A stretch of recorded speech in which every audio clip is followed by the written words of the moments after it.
mm का wire B13 model पर निकालते हुए।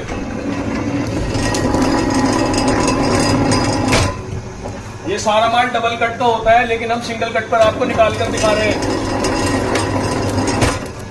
इस तरीके से ये माल निकल रहा है हमारा। ये पीवीसी अलग,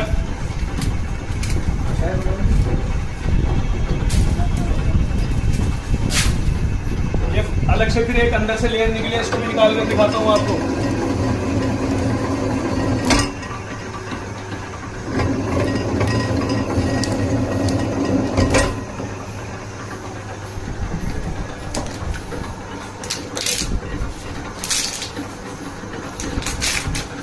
ये अलग हो चुका है। मशीन रनिंग में है, आप इसकी आवाज सुन सकते हैं मशीन साइलेंट है या नहीं है।